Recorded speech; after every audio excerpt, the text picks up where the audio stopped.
Tone is in the mind. I love that. Tone is in the mind.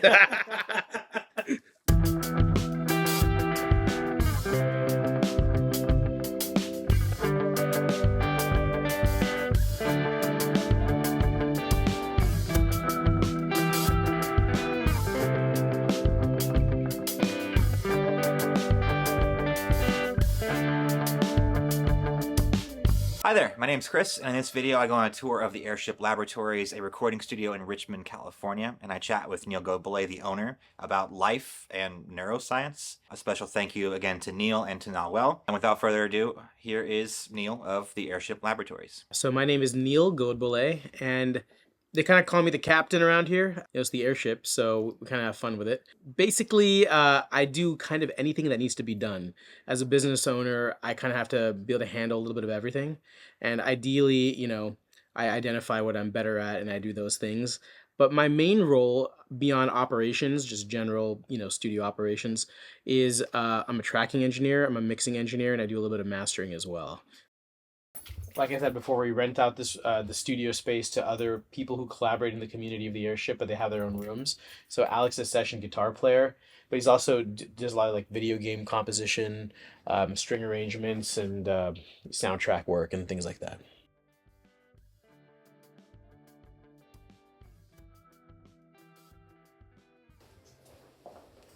Okay, so this room, I don't know if you want to just grab it. It's just a foyer. It's where the artists chill out. Sometimes we play music back for them to listen to. This room is just sort of like access to everything else in the studios. What services does Airship Laboratories offer? So we deal with everything that has to do with media production. That's audio, video, live sound. That is production work. That's taking music and doing pre-production work and getting artists ready for the recording phase. But the last thing that we really have been focusing on lately is event services. So a lot of times people want to just hold like music parties, music listening, or live sound events where a band is playing live, and they want a really good environment to actually do it in, like a cool environment where they can kind of loiter about the studio. And it's a great way to make connections and contacts and make use of the space in a way that brings more people in that wouldn't have been able to come into a studio otherwise. Walking towards here is sort of the gem of the recording studio. This is our live room. It's about 800 square feet, between 13 and 15 feet. Tall ceilings, non-parallel surfaces. Underneath the floor here are about 5,000 hockey pucks. And that's how they actually made the floor stiff. It's vulcanized rubber.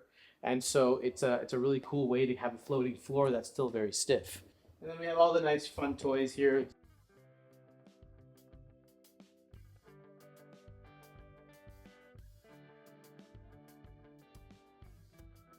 But mainly this is sort of, this is like, it's a farm to table approach. This is where all the agricultural, this is where the crops are planted. And then they go and they shuffle down to the different recording rooms, and we process them further. Traditionally, this particular room has been known as a really nice drum room, with kit on the far end over here. Lots of bands have come here just to record drums in this beautiful room. So it's a beautiful ensemble room, and playing live as a full band and recording them in this kind of length of the room works really, really well. And it just makes life so much easier when you can kind of record a bunch of stuff all at once and then mix it naturally. The name is a bit unique. Is there a story behind the studio? Well, so the original name of the recording studio back in the early to mid 70s when this place was built was called Bayview Studios. It was part of that legacy of recording studios from the 70s that saw bands like Fleetwood Mac and Jerry Garcia, David Grisman, Tom Waits. And then in 2011, I got the opportunity to succeed the old owner. Steve Suda was the old owner. Just a little shout out to him. When we first found this studio and I first, came in, it was like finding a Klingon starship out in space. It was like just deserted. It was dark. There's cobwebs everywhere. You see these live rooms and control rooms that look kind of like spaceships, like cockpits of spaceships, right? But it was all in disrepair. And, the bones were good, but we were like, can she fly? We were walking around the block kind of checking out the area and tossing around names, and we were thinking like, the studio's kind of like an old warehouse, like a steampunk-esque kind of place. It's modern tech, but then like all this vintage build out and studio, right? And so it kind of just popped out. So we're like, what about the airship? And then a buddy of mine was like, Airship Laboratories. And I was like, Airship Labs. I wanted a name that just kind of rolled off the tongue and could be short formed or, using, because everybody just calls it the airship. And a buddy of mine made a logo that was kind of Star Trek-y inspired, and we're off to the races. And so this is Studio A. This is my room. And another kind of jewel of the studio. Non-parallel surfaces, tuned walls with these little kind of resonator diffuser panels. And if you come around to this end over here, you'll see some of our outboard gear. Like a modern studio, we make use of outboard gear in a patch bay. And every room connects to every other room. So we can use gear, send information back and forth, share the live room. And then I just use a control surface to basically do all the heavy lifting with the mixing and that kind of work. We use a sonic mixer that we have over here, and then mainly it's just outboard gear. We did have a console in here at various times. The studio traditionally had a Trident A range. That was the studio console that was in here in the 70s and 80s. And that A range then got replaced with a Neve, and then eventually got replaced with no console. My background is actually not in audio. I mean, I went to school and studied neuroscience. How did I get involved in music? And the reality is that music's kind of in us. It came out of me at a young age that I was like really obsessed with it. So that's something that's always been with me. What I did after I graduated wasn't directly with neuroscience, but it was with the applications of them and what we knew. 2008, 2009, stock market collapse had happened. I was working at a financial software situation. I was in the finance world pretty heavily. I just got to this place. I was like, what am I doing with my life? I'd been working at Hyde Street Studios, and I'd been running Studio D at that time. I had this deathbed thing I used to like to call it. Like if you're sitting on your deathbed and you're just wondering, what is it that, I feel, resentful about or happy about, or like, did I missed out on? I came to this conclusion that the things that you didn't do are going to be the things that you kind of wish you did more than the things you did and failed at. When you get to this point where you don't mind failing at something and you just want to take the leap because the reward of trying it just for trying its sake is greater, you kind of lose the fear, right? You lose that sense that, oh, I shouldn't, why should I do this? And this other realization that, if you don't do something in the here and now, I'm a big believer in you should do something now if you feel like you want to do it. We spend our whole lives working, trying to make money for some glory years that we might have when we're in our 60s, 70s, and 80s. But by that time, who knows what our health or our ability to even engage in those activities is going to be like. Let's try to have some fun right now. You can still work, but don't forget the other thing. And so that's how I kind of got, that push, that energy push I needed. So at the time I was living in the city in San Francisco, and I made the big decision to move and just pick up and move to Emeryville. Okay, so I didn't move far. I just moved across the bridge. It's not like I moved across the world or anything. It's funny though, because the minute you move across from one side to the other side of a bridge, you're not going back to SF nearly as much, right? So you're leaving your life behind in a way. And then, that's where I got this opportunity to take over this old studio called Bayview Studios. Long story short, 6 months later, I was literally moving in. I lived here for the first year and a half before the studio got off the ground. And I was like, if I'm going to make this work, and I'm going to take this plunge, I'm going to be all in. So now I can walk you up to a multi-purpose kitchen for everybody who's in the studio. But, every studio needs an espresso machine and a kitchen. It's kind of like, par for the course. This here is the original control room for the studio. And my studio partner, Elad Marish, runs this room. It looks over the live room, but if you want, you can open up this panel and it actually looks over my control room. So the original way they had designed this was this is totally the cockpit control panel, right? And say you have some strings in there and a live band in there, and you could just make it happen.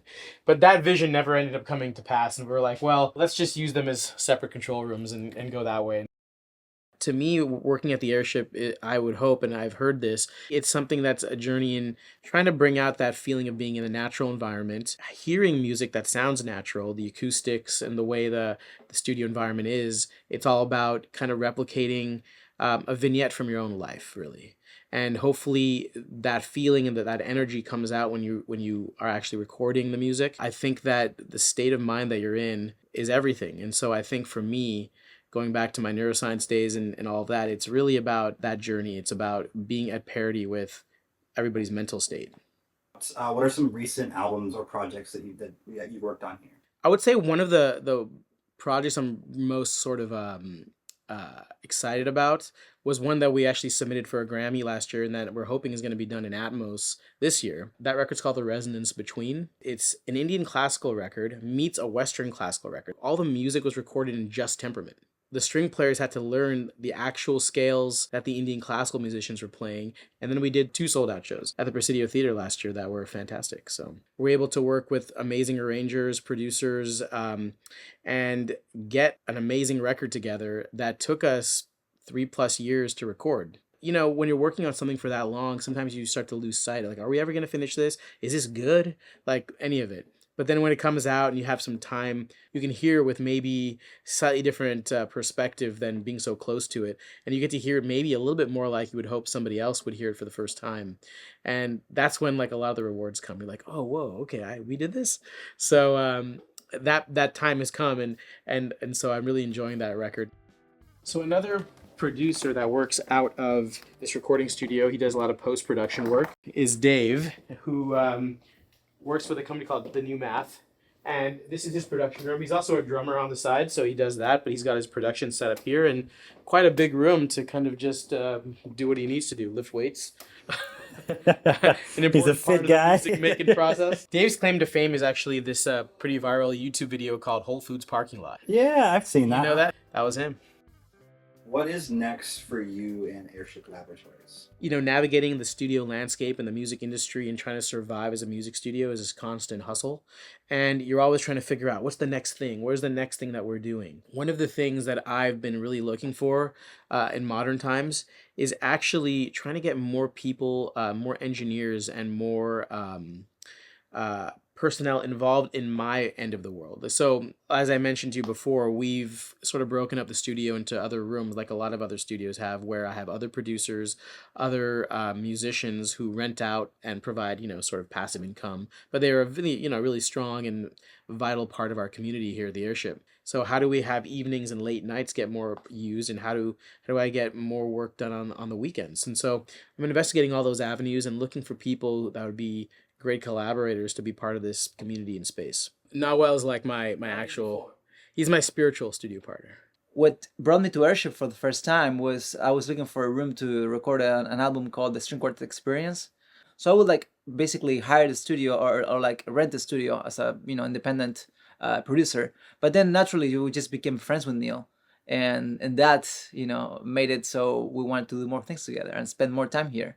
And at some point we got these speakers, and you know, you want to spend a lot of time here then. Absolutely. So that kind of thing. It's kind of like getting together and learning how to listen and learning together about music and audio. So that's what the community, you know. Yeah, you're not just saying that because he's right there, right? No, I don't know. I don't owe him anything. Well, I owe him love, inspiration, and friendship, and good stuff, and opportunities here. But no, I mean it. Yeah. So the best way to find us is through the usual channels. We're on Instagram, we're on Facebook. You can go to our website, www.airshiplaboratories.com. We've got a series called Live at the Airship, where you can see a lot of in-room natural recordings that we've done. We got a bunch of videos.